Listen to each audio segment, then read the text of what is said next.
New world के मुअज़्ज़िज़ दोस्तों, मैं हूं हसन अली और आप तमाम देखने और सुनने वालों को अस्सलाम वालेकुम।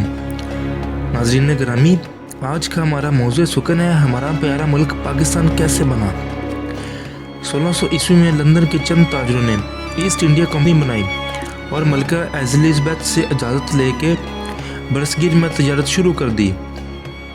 मुग़ल हुक्मरानों ने इन ताजरों पर मराहत की बौछार कर दी और इन ताजरों ने इन मराहत का खूब फ़ायदा उठाया। कुछ वक्त गुजरने के बाद इन ताजरों ने बरसगीर के मुख्तलिफ हिस्सों पर कब्ज़ा करना शुरू कर दिया। मुग़ल हुकूमत तब तक बहुत कमज़ोर हो चुकी थी, इसलिए अंग्रेज़ों के जारहाना इक़दामात को रोक न सकी और सबसे पहला हमला सिंध पे होता है। 1843 में मियांवाली के मुकाम पर फैसला कुन लड़ाई होती है और चार्ल्स नेपोलियन की फतह होती है। कश्मीर पर कब्ज़ा करने के बाद अंग्रेज़ कश्मीर को 75 लाख के इवज़ राजा गुलाब सिंह को बेच देते हैं और बहुत ही कम वक्त में पूरे बरसगीर के पर कब्ज़ा कर लेते हैं। इस कब्ज़े के बाद मुख्तलिफ जगहों पर अंग्रेज़ के ख़िलाफ़ बगावतें शुरू हो जाती हैं। तो वीडियो का बाकायदा आगाज़ से पहले आप सब दोस्तों से दरख्वास्त है कि हमारे इस यूट्यूब के चैनल को सब्सक्राइब कर दें और घंटी का बटन दबाना मत भूलिएगा। 10 मई 1857 को मिंट के मुकाम पर मुसलमानों और हिंदुओं मिलकर अंग्रेज़ों के ख़िलाफ़ जंग लड़ते हैं, मगर कामयाबी अंग्रेज़ का मुकद्दर रहती है। इस जंग के बाद अंग्रेज़ जुल्म सितम की तमाम हदें अबूर कर जाते हैं। जंग आज़ादी में मुसलमान चूँकि आगे आ गए थे, इसलिए मुसलमानों के जुल्म सितम का निशाना भी खुसूसन मुसलमान हैं। कई शहर तबाह हो जाते हैं। मुसलमानों को सरेआम चौराहों पर फांसी दी जाती है। 1857 की जंग आज़ादी के बाद मुसलमान सियासी, माशरती और तलीमी लिहाज से बहुत पीछे रह जाते हैं। मुसलमान हर मामले में अंग्रेज़ों से कतई ताल्लुक़ कर देते हैं और इनका मुस्तकबिल तारीख में डूब जाता है। इन हालात में सर सैयद अहमद ख़ान आगे बढ़ते हैं और लोगों को तलीम की तरफ मशगूल करते हैं।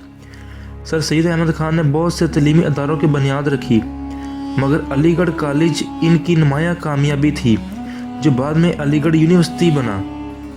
1867 में बनारस में उर्दू हिंदी तनाज़ा होता है। दफातर में उर्दू की जगह हिंदी ज़बान नाफिज करने की कोशिश की जाती है। इसके हिंदुओं और मुसलमानों में फासले बढ़ना शुरू हो जाते हैं। इसी दौरान अंग्रेज़ ने भी मुसलमान और हिंदू के दरमियान मजहबी इख्तिलाफात को खूब हवा दी। इस वक्त तक हिंदुस्तान में एक ही बड़ी जमात मौजूद थी, जिसे कांग्रेस कहा जाता था। सर सैयद अहमद ख़ान मुसलमानों को सियासत से दूर रहने का मशवरा देते थे। 1898 को सर सैयद अहमद ख़ान अपने खालिक़े हकीकी से जा मिले, मगर इस वक्त मुसलमानों के पास रहनुमाओं की एक जमात तैयार हो चुकी थी। अगरचे सर सैयद अहमद ख़ान ने मुसलमानों को सियासत से दूर रहने का मशवरा दिया, मगर अब हालात ऐसे बन गए थे कि मुसलमानों को सियासी जमात की ज़रूरत थी। 1 अक्टूबर 1906 में मुसलमानों का एक वफ्द वायसराय लॉर्ड मिंटो से मिला और जुदागाना इंतखाबात का मुतालबा किया। वायसराय ने काफ़ी हौसला अफजाई की बातें की और इसके बाद दिसंबर 1906 में मुसलमानों ने अपनी अलग सियासी जमात की तश्कील दी और सर आगा खान इसके पहले सदर बने। वक्त गुजरने के साथ साथ मजहबी फसादात में शिद्दत आती रही। 1913 में कायद-ए-आज़म कांग्रेस को खैर आबाद करके मुस्लिम लीग का हिस्सा बन जाते हैं। कायद-ए-आज़म हिंदू मुस्लिम इत्तेहाद के सबसे बड़े अलमबरदार के तौर पर नज़र आते हैं। इनकी कोशिश से 1916 में महादा लखनऊ होता है और कांग्रेस जुदागाना इंतखाबात पर राज़ी हो जाती है। इस दौरान जंग अज़ीम अव्वल भी अपने अरूज पर होती है। जंग अज़ीम अव्वल के इख्तिताम पर तुर्की को शिकस्त का सामना करना पड़ता है। 1919 में मुसलमान खिलाफत मुक़द्दसा की हिफाजत के लिए तहरीक खिलाफत शुरू कर देते हैं और देखते ही देखते ये हिंदुस्तान की सबसे बड़ी तहरीक बन जाती है। गांधी भी इस तहरीक का साथ देते हैं, मगर बाद में अचानक इस तहरीक से अलग हो जाते हैं। इस तहरीक की वजह से मुसलमानों को बहुत से नुकसान भी उठाना पड़ते हैं। 1919 में रूल एक्ट नाफिज कर दिया जाता है, जिस पर मुसलमानों को बगैर किसी अदालती कार्रवाई के शक व शुबा पर मारने का हुक्म दिया जाता है। इस एक्ट के बाद बगावतें और परवान चढ़ती हैं। चनाचा अंग्रेज़ अप्रैल 1919 में अमृतसर में जलियांवाला बाग पर एक जलसे पर फायरिंग करके 1200 से ज़्यादा आदमियों को मौत के घाट उतार देते हैं। 1920 से 1922 तक तहरीक अदम एतमाद चलती है। 1928 में कायद-ए-आज़म अपने 14 निकात पेश करते हैं, जिसमें मुसलमानों की अलग सियासी नुमाइंदगी और हकूक़ की बात की जाती है। 1930 में अल्लामा इकबाल अपने मशहूर खुतबे आला बाद में मुसलमानों की अलग रियासत को तमाम मसाइल का हल करार देते हैं। अगले ही साल गोलमेज कॉन्फ्रेंस में अल्लामा इकबाल फिर अलग रियासत का मुतालबा करते हैं, मगर कांग्रेस तकसीम के किसी फार्मूले पर तैयार नहीं होती। 1933 में चौधरी रहमत अली एक नई रियासत नो और नेवर का पम्फलेट पेश करते हैं। कायद-ए-आज़म मायूस होकर लंदन चले जाते हैं और फिर अल्लामा इकबाल की दरख्वास्त पर 1934 में वापस आते हैं और फिर अपनी सारी ज़िंदगी मुसलमानों के लिए वक्फ कर देते हैं। 1937 में आम इंतखाबात मुनक्किद होते हैं, जिसमें 852 नशिस्तों में से 707 कांग्रेस जीत जाती है, जबकि मुस्लिम लीग के हिस्से में 106 नशिस्तें आती हैं। इस इलेक्शन के बाद कांग्रेस हुकूमत बनाती है, मगर मुसलमान अपने हकूक़ से महरूम रहते हैं। चनाचा 1939 में जब ये कांग्रेस वजारतें ख़त्म होती हैं तो मुस्लिम लीग यौम निजात मनाती है। 1940 में मुस्लिम लीग का अजलास लाहौर में मुनक़िद होता है, जिसमें मौलवी फजलुल अल हक करारदाद पेश करते हैं, जो मुतफ़िक़ा तौर पर मंजूर कर ली जाती है।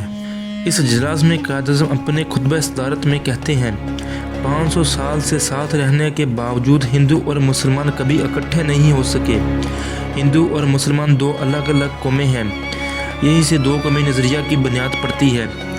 इसके बाद पाकिस्तान का मुतालबा ज़ोर पकड़ना शुरू कर देता है और तहरीक पाकिस्तान अरूज पर पहुंच जाती है। मुसलमान अलग वतन के मुतालबे के लिए तहरीकों का आगाज़ शुरू कर देते हैं, मगर हिंदू और सिख तकसीम की शदीद मुखालफत करते हैं। इस दौरान मजहबी फसादात अरूज पर होते हैं और सब एक दूसरे के खून के प्यासे हो जाते हैं। 1942 में क्रिप्स मिशन बरसगीर आते हैं, मगर कायद-ए-आज़म और गांधी दोनों इस मिशन की तजवीज़ मुस्तरद कर देते हैं। 1944 में कांग्रेस रहनुमा राजा गोपाल आचार्य मुसलमानों के अलग वतन के मुतालबे को तस्लीम कर लेते हैं। गांधी मुत्तहद हिंदू पर अड़े जाते हैं और कायद-ए-आज़म अलग वतन के मुतालबा जारी रखते हैं। अब हिंदू और मुसलमान के रिश्ते वाज़ेह तौर पर अलग अलग हो जाते हैं। 1945 में वायसराय शिमला में रहने वालों की कॉन्फ्रेंस मुनक़िद करता है। जवाहरलाल नेहरू हिंदुओं की रहनुमाई करते हैं, सतारा सिंह सिखों की नुमाइंदगी करते हैं और दोनों तकसीम के किसी भी फार्मूले पर तैयार नहीं है। कायद-ए-आज़म मुसलमानों की नुमाइंदगी करते हुए मुसलमानों के अलग वतन के अलावा कोई और समझौता करने को तैयार नहीं। इसी दौरान मुस्लिम लीग वज़रा और कांग्रेस के दरमियान इख्तिलाफात हो जाते हैं और वेवल प्लान भी नाकाम हो जाता है। कांग्रेस और लॉर्ड वेवल इस कॉन्फ्रेंस की नाकामी का जिम्मेदार कायद-ए-आज़म को करार देते हैं। वेवल प्लान की नाकामी के बाद लॉर्ड वेवल आम तौर पर इंतखाबात का ऐलान कर देते हैं। कांग्रेस भी मुत्तहद हिंदुस्तान का मुतालबे पर मैदान में उतरती है। पूरे बरसगीर में मुसलमानों के लिए मरकज़ी असम्बली की 30 नशिस्तें मौजूद थीं। मुस्लिम लीग 30 की 30 नशिस्तें फ़तह कर लेती हैं। सूबाई इंतखाबात में मुस्लिम लीग ने दूसरी जमातों को शिकस्त से दो चार करती है। 1945 और 1946 के इंतखाबात कायद-ए-आज़म के मौक़िफ़ की तायीद करते हैं। अब पाकिस्तान के क़याम की राह हमवार हो चुकी थी। 1946 में कबीना मिशन प्लान बरसगीर में आते हैं। हुकूमत साजी में शरीक होने के लिए कबीना मिशन की तमाम तजवीज़ को मानना ज़रूरी था। कांग्रेस इस प्लान पर बहुत खुश थी, मगर मुस्लिम लीग इलेक्शन जीतने के बाद इस प्लान पर काफ़ी मायूस थी। तवक्का यही की जा रही थी कि कायद-ए-आज़म इस प्लान को मानने से इनकार कर देंगे और मुस्लिम लीग हुकूमत साजी में हिस्सा नहीं ले सकेगी, लेकिन कायद-ए-आज़म ने इस प्लान को मंजूर करके कांग्रेस को हैरत में डाल दिया।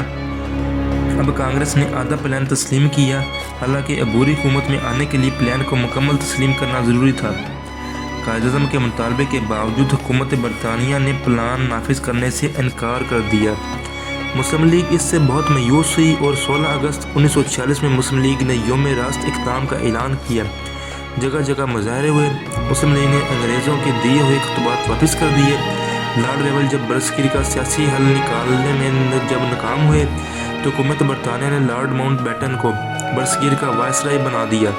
20 फरवरी 1947 को बरतानवी वज़ीर आला ने ऐलान किया कि 1948 से बरसगीर में बरतानवी राज ख़त्म कर दिया जाएगा। इसी बाद ही पूरे बरसगीर में फसादात शुरू हो गए। 3 जून 1947 में लॉर्ड माउंट तकसीम हिंदुस्तान का ऐलान करते हैं। इस मंसूबे के तहत पंजाब और बंगाल की तकसीम की जाती है। तकसीम की जिम्मेदारी रेड क्लिफ के ज़िम्मे लगाई जाती है। यही इंतहाई मुतनाज़ तकसीम करता है और नए ममालिक के दरमियान दुश्मनी की बुनियाद डाल देता है। اور پھر حکومت برطانیہ 14 اگست 1947 کو پاکستان اور 15 اگست 1947 کو بھارت کو آزاد کرنے کا اعلان کیا۔ آزادی کے ساتھ ہی یہ لوگ اپنے اپنے ممالک میں ہجرت کرنا شروع ہو گئے۔ اس ہجرت کے دوران ان مساوات اور لڑائیاں پر عروج پر تھیں۔ وجہ یہ تھی کہ ایک فوج ڈس فنکشنل تھی اور دوسرا وقت سے پہلے آزادی تھی۔ یوں ہی ہجرت اور فسادات میں 10 لاکھ لوگ ہلاک ہوئے۔ اگلی ویڈیو کے آنے تک اپنے میزبان کو دے اجازت۔ اللہ نگہبان۔